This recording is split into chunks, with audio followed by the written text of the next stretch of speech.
Hey guys, it's day 4. I can't believe it's day 4 already. Wow. Um, Thanks for being here. I'm super excited to share day 4 with you, and I'm so, again, inspired by all of you and your courage and how you keep moving forward. Sorry about that. I had a call come in. Go figure. Anyway, so today I am going to talk about a very important topic.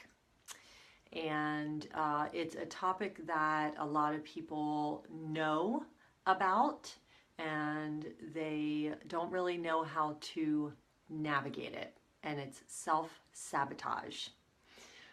Self-sabotage is one of those things that we know it's happening and we don't really understand why. So I'm going to share with you today about self-sabotage and how to identify it and how to use some tools to navigate with it.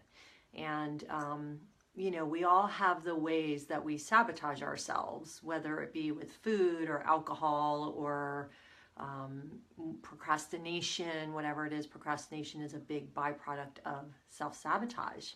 And oftentimes we set lofty goals for ourselves and we sabotage ourselves, or we go on a diet and we sabotage ourselves, or we say we're going to eat healthy and we sabotage ourselves, and we don't really understand why. And a lot of it has to do with what I talked about yesterday, which was about solving problems with, we can't solve problems with the same mindset that created it. And that's that quote by Einstein.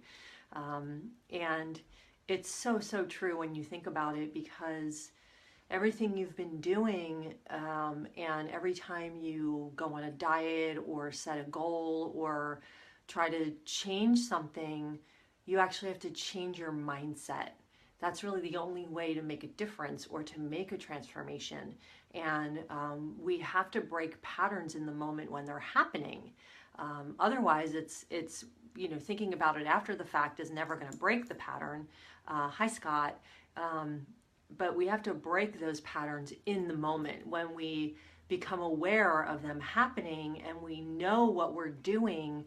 It's about making a different choice than, excuse me, I have a little tickle on my nose, making a different choice than what we would normally do. So doing something different than what our go-to would be, like what's been comfortable. So self-sabotage is the big topic today. And I've really enjoyed how people are taking time for themselves and integrating the tools and posting on the Facebook board. And what I've noticed over these last 3 days is that attendance of video watching has dropped significantly, and that's common. And people start off very gung-ho with things, and the first day is always the most populated and the most exciting, and then things start to drop off. And so I think the first day we had 95 people watch our video. Excuse me, there's just some things popping up on my phone that I want to get rid of. We had 95 people watch the video. The second day it was 80 something, and then yesterday it was 65. So you can kind of see that those numbers, that's kind of what happens when, and that's why I wanted to talk about self-sabotage today and how important it is to really recognize it, identify it, and to know what to do when it's present, and how to navigate through it or with it or work with it.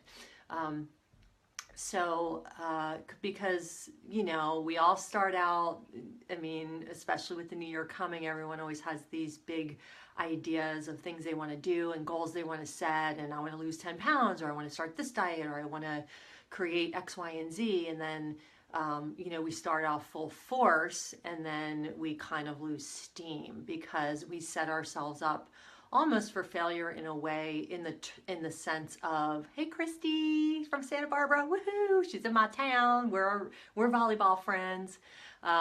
So we set ourselves up for almost failing in a way.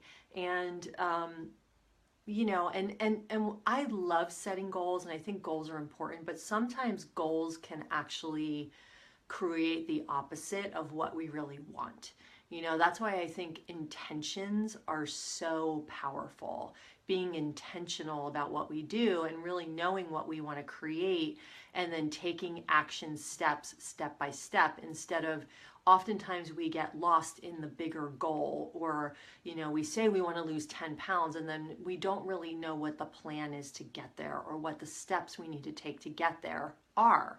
So we start off strong and then we start to sabotage ourselves. And so I wanted to really address that today, just because I noticed that the attendance of the video watching is going down. And I had over 150 people register for this challenge, and probably 70% have been engaged, which is a great amount of people, and maybe 60%. And it's starting to already drop off. And we're on day 3 and we have 4 days left, and there's a whole holiday season ahead of us. And I think next week is when things are really going to ramp up. And that's why I wanted to start this challenge this week, so that I can set you up for this coming week and then the following weeks of the holidays, because I think next week is more pressureful in terms of more parties are happening. It's getting closer to the Christmas holiday. There's a lot more planning happening. There's a lot more office goodies laying around. There's a lot more temptation and all the parties. So I think next week is going to really ramp up for a lot of people. It feels like we try to squeeze everything in just these like short 2 weeks. And then that whole week in between Christmas and New Year's is usually a time when people get a little lazy, or they kind of just check out, and they're with family or they're off of work. And so, it provides opportunity to sabotage even more. So yay, Melinda said she's a nanny and she's got nothing going on, so she can easily sign on and watch the videos. I love that. Yeah, I mean, look, we all have different things going on, right? And we have to prioritize 3 big rocks and really know what our priorities are for the day. So I'm going to address self-sabotage, since it's what I brought up. Now, self-sabotage is something that keeps us from reaching our goals. It's something that occurs based off of some sort of operating system we have that we run from or run by. It's like this internal operating system that we might not even be aware of or conscious of. And we'll start to do things, and then all of a sudden we recognize that we are sabotaging ourselves. So the perfect example is like going on a diet, right? And eating really good on the first day, and then all of a sudden the nighttime comes and it's like, oh no, and then you eat sugar, and then you're like, oh, I'll just start over again tomorrow, and then you do the same thing the next day, and then it's like, oh, screw it, I messed it all up, what's the point? I'm just gonna forget it, and I'll start again on Monday, right? So that's a very, very common self-sabotage.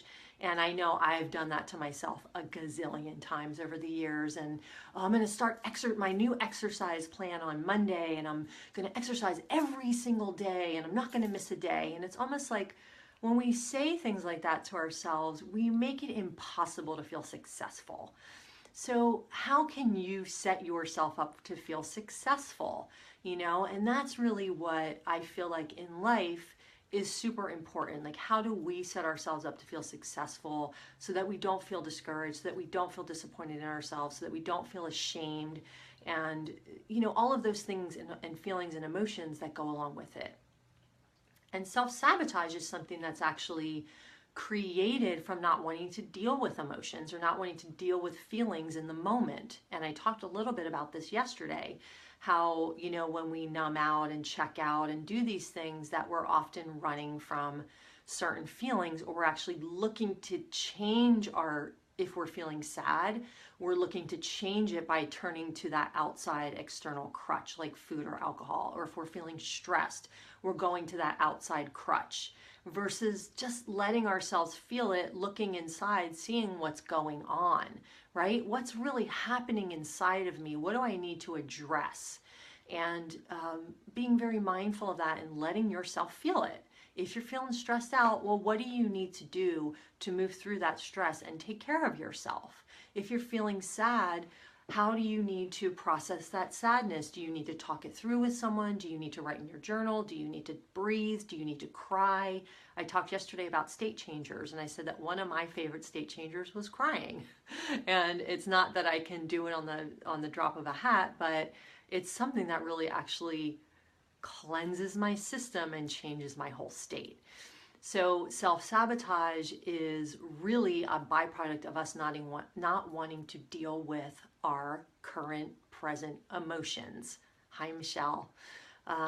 So, I say all of this to plant seeds for you, because as I talk about shifting our mindset, we often don't think that our emotions really have anything to do with it. We just think, I'm stressed.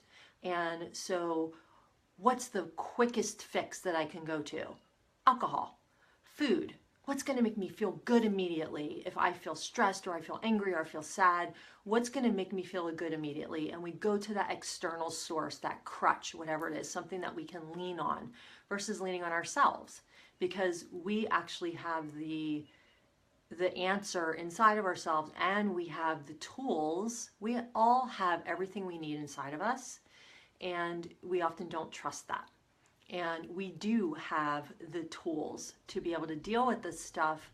Well, we don't necessarily have the tools. We do have the strength. I will say that. We have the strength. Oftentimes we're afraid of feeling things. We might not know how to move through things. So having tools is an important part of being able to know what to do with emotions when they're there, because emotions often have messages, and emotions want to move. That's what emotion, in motion, like emotions need to move. The more we suppress emotions, if you think about not feeling your emotions, you suppress them, that's what depression is. We're pushing down our emotions, we're depressing them down. So when we tend to feel depressed or we tend to feel sad a lot, that's because we're actually not dealing with what's really happening under the surface. And then we use all of these crutches outside of us to turn away from that, whether it's checking out on social media, drinking, overeating, binge eating, watching too much TV, all of those things. Those are just our crutches and our vices that we use. So I just want to glance down at my notes really quick.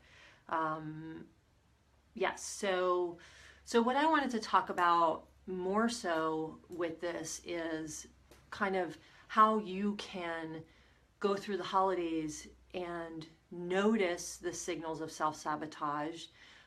Notice when you start to kind of check out or sabotage yourself. I mean, really, that's what we're talking about, and like where you start out gung-ho and then you lose steam. I imagine that some of you on day 4 have already lost steam from what you felt on day 1. And that's kind of human nature. It's not really in our nature to stay excited for a super, super long period of time, because we are human and we go through the whole cycle of emotions. And excitement is usually brought forward when we have something new, when we have something to look forward to, right? And it keeps us goals are great, and they can keep us from being present a lot of the times. So self-sabotage, one of the biggest tools to support you in navigating self-sabotage is presence, and being present with what is happening in the moment.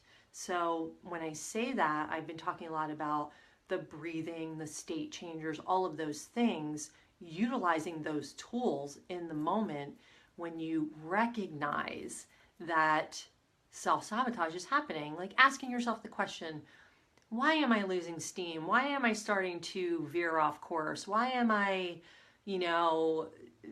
going for the sugar when I told myself I wouldn't, right? So asking the question and leaning into that and navigating that and looking for the answer, looking for what that deep answer is.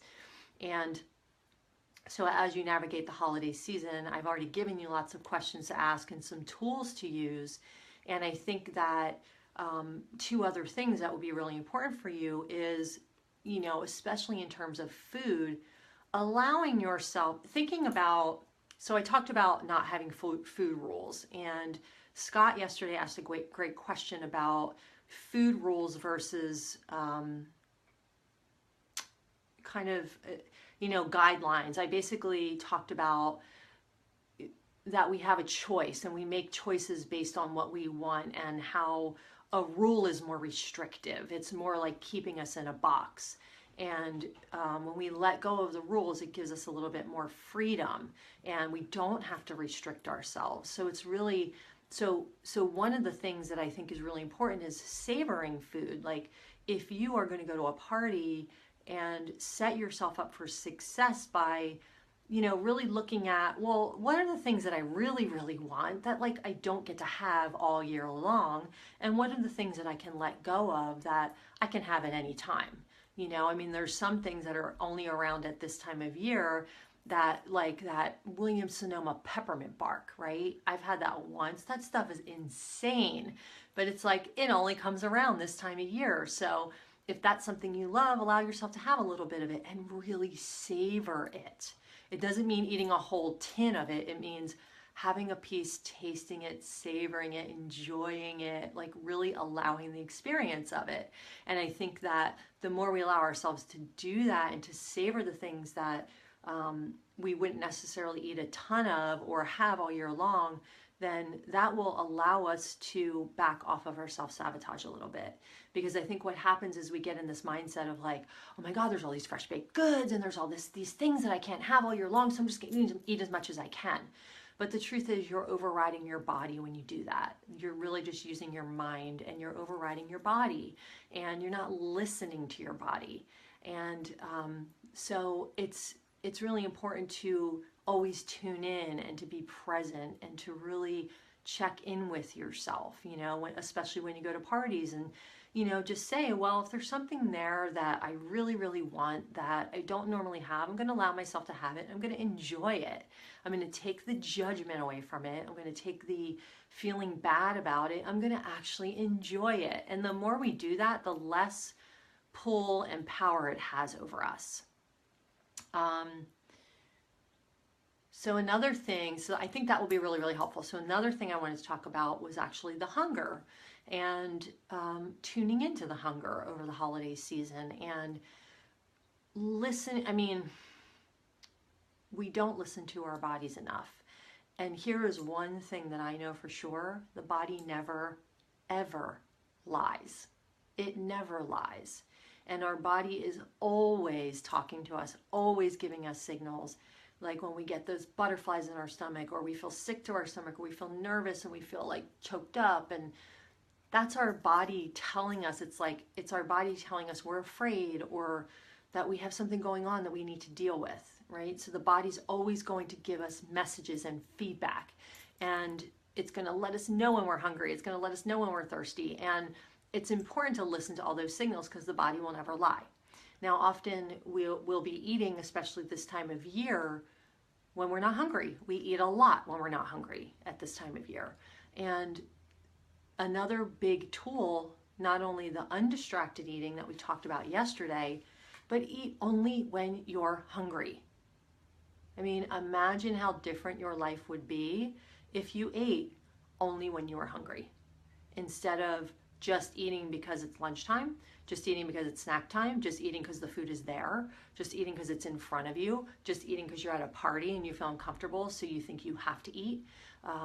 Whatever those reasons are, or because you're sitting down in front of the TV and you need to snack on something, whatever those reasons are, they are the ones that usually begin the self-sabotage, And so it's really about listening to your body, eating when it's hungry, giving it food and nourishment and fuel when it's hungry, and savoring that food and nourishment and fuel. So those are two really, really good tools that you can employ over this holiday season to prevent that self-sabotage, because it will get in the way and it will rear its ugly head, and it's really important to recognize when it's happening. So there's this great book by Gay Hendricks called The Big Leap, and he talks about upper limits, and how when we reach our upper limits, when we're going to be pushed past the edge of what's comfortable for us, that's when we sabotage ourselves. So oftentimes we will reach that upper limit and then we'll sabotage. Like, So an example is if we have a belief that we don't deserve happiness, and it's this core belief we've carried around most of our lives, and we might not even be aware of it. Like oftentimes we're not even aware of these things. And then we get into this relationship and we're really, really happy and things are going great. And we're like, this is too good. This is too perfect. And then we'll do something to sabotage our happiness. That's what an upper limit is. That's an example of an upper limit.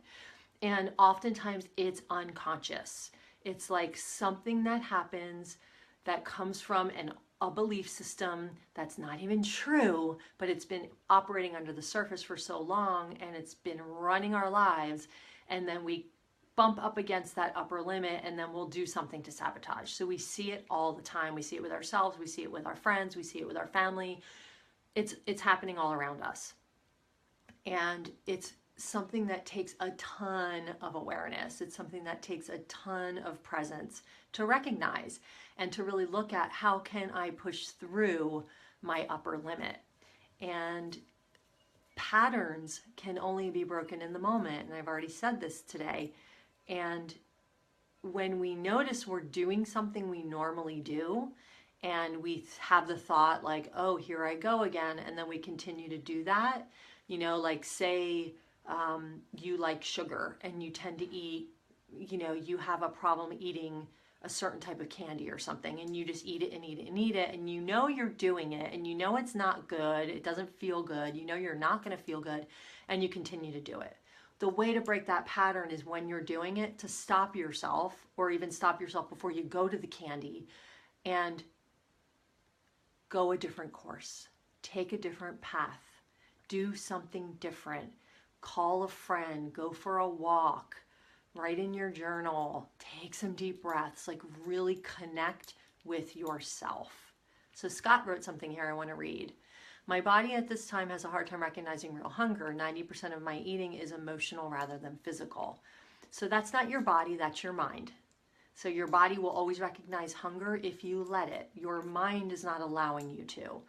And a lot of people do that, and that's based on fear usually around, I don't want to get hungry because if I get hungry then I'll overeat, or what if I can't get food, or what if there's nothing around and I'm starving, and then what? And oftentimes that fear comes from, it's illogical, because the truth is we could probably live for 3 days without food. I mean, truthfully, probably 3 days or maybe even more. I don't know. I don't know. I've done juice cleanses and haven't eaten for 3 days and I've been fine, but I'm also drinking juice. So it's different. But we get into a panic about certain things because of something we believe in our minds.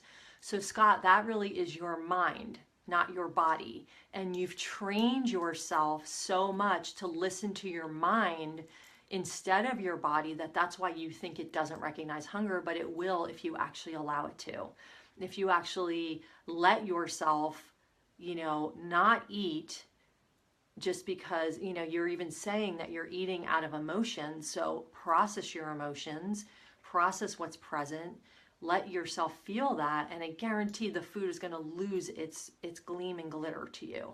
So thank you for sharing that, because that's a pretty vulnerable share, and I would imagine that a lot of people can really resonate with that and can connect with that. So thank you, Scott. So that's really what I want to say today about self-sabotage and how you can recognize it, how you can navigate it, and as you continue on this journey, start to notice where you start to wane a little bit, go back toward your old ways, like, oh, this challenge is just another thing. And remember, your commitment to yourself is always the most important one. And I want to share a little story. Before I signed up I'm in a 1-year business coaching program right now. And it started in May of this year, or June. And they were enrolling us into it probably a month in advance or 2 months in advance, and maybe a month. And I was at a retreat and they started the enrollment process there, and I was so gung-ho, and I'm like, I need to do this for my business. This is going to be like the thing that sets me over the top. This is going to be something that really takes my business to the next level, having the support, blah, blah, blah, blah, blah. I was so excited. I was so gung-ho. Get home. life starts setting in. I start conversating in my head about, I don't have the money to do this. I'm not going to be able to do this. I'm going to fail. What if nothing changes? What if I spend all this money and my business doesn't grow? And what if? And I talked myself out of it. I talked myself out of it, and I was so excited, and I knew that it was something I needed for my business and for myself. I needed it, and I knew that. And I found every excuse possible to talk myself out of it. And I was so set on no. And my coach, Bill Barron, he's an incredible man, and his team is incredible. And he has all these coaches on his staff, and I talked to a couple different coaches. They kept checking in on me, and they weren't pressuring me, but they were checking in. And I did this one call with this one coach, and I'll never forget this. But we were on the call, and I was very resistant because I was already like, no, I don't have the money. I can't do it. It'll just be too much pressure. It'll put me in a bind. I won't feel good about it. I know it's a good investment, but I just can't spend the money on myself. And it's $15,000. I'm going to be honest, because I want to be honest and just let you know, it's a $15,000 program. And I was like, I don't have it. There's no way. I can't do it, and it's just going to put too much stress on me. So this coach repeatedly said to me, I hear you, and you made a commitment to yourself. And I said, yes, I know I did. And I went on with my next excuse. And she said, I hear you, and you made a commitment to yourself. And then I went on to my next excuse. She must have said it 7 times. By the end of the call, I was so pissed, and I was so mad that she was mirroring back my own excuses and my own self-sabotage. And I was like, well, just give me a day to think about it. And I got off the phone, and I was like, I was so mad. And I was and this was all my own stuff, my own fears, my own excuses getting in the way. And it was my upper limit. I thought, I can never spend $15,000 on myself. That's ridiculous. And I just don't even have it, to be honest. And I wasn't trusting myself. I wasn't trusting them. I wasn't trusting anything. And so in the next 24 hours, her words, you made a commitment to yourself, just really stuck out so loudly in my head. And I thought, oh my gosh, this is another way I'm not keeping my word to myself. And money comes and goes. There's always going to be money. But if I don't continue to, or if I don't show up for myself and I don't keep my word to myself, nothing's ever going to be different for me. I'm still going to stay stuck in the same place. And I called her the next day, and I was like, I don't know how I'm going to do it, but I'm doing it, and I'm going to make it happen. Can we work out a payment plan? And they were very open to that, and I'm on a payment plan, and I'm in the program. I'm 6 months in, and I got to say, it's changed my life. I actually made that money back in the first 3 months. And it's an incredible program, and it's taught me so much about myself. We have our mastermind teams, we have single support. And so I share all of this with you because I want you to see that we all have our upper limits. We all have these ways that we will make up excuses. And money was just my excuse because I didn't want to I was afraid. I was afraid I would fail. I was afraid I wouldn't be successful. And I was afraid nothing would change. But the truth was, well, I would have stayed in the same place anyway. And I was so tired of doing it on my own that I just felt like I had to do this for myself. And so I share that with all of you for you to really understand when you get stuck and when you have an opportunity for yourself to actually make change where you stop yourself. And where you sell yourself short or cut yourself off. So that story is a really powerful story for me, and it's one that, I have to be honest. There's days where I'm like, okay, where's the money coming from this month? And you know what? I just continue to move forward. I continue to take action. I'm not saying it's always easy. There are definitely days when it's hard, and where I feel like I'm never going to be able to do this, I'm not going to be successful, but I just continue to move forward no matter what those voices say, because those voices are the ones that have held me back for so long. So, and I really just share that with you because I want you to recognize where your voice is, where your upper limit holds you back, and how you can start to push through that, and where you can find the support to do that. And, you know, we can only take ourselves so far with the tools that we have. And that's why I'm providing this challenge, and I provide these, you know, free training classes and all of this, because I want you to have the tools, and I want you to be able to feel successful and empowered in your life. And, you know, it's a journey, and it's one that requires a lot of resilience, a lot of commitment, a lot of consistency, and mostly self-compassion and self-acceptance. So if anyone has any questions, go ahead and type them in the comment section. Otherwise, I'm going to wrap up for today, because that's a pretty heavy, this is a pretty big subject. I don't want to say heavy, it's a big subject when we talk about self-sabotage and upper limits, and you know, and giving you those tools to navigate with them, I think will be really helpful. So does anyone have any questions, shares? I love being on here with all you guys, and I'm super excited for these next few days. So tomorrow is going to be our last training.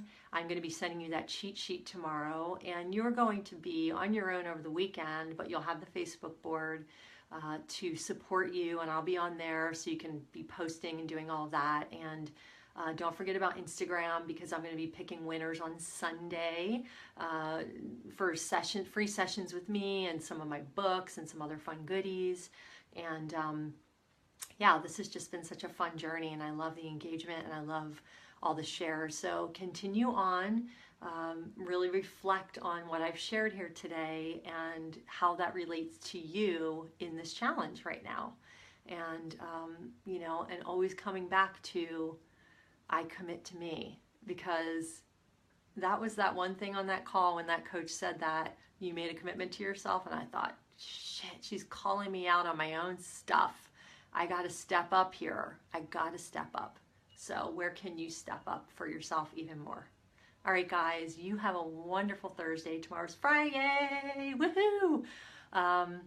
Yeah, and I'll see you on the flip side on Facebook, and I'll see you here tomorrow, same time. Bye, guys. Have a great one.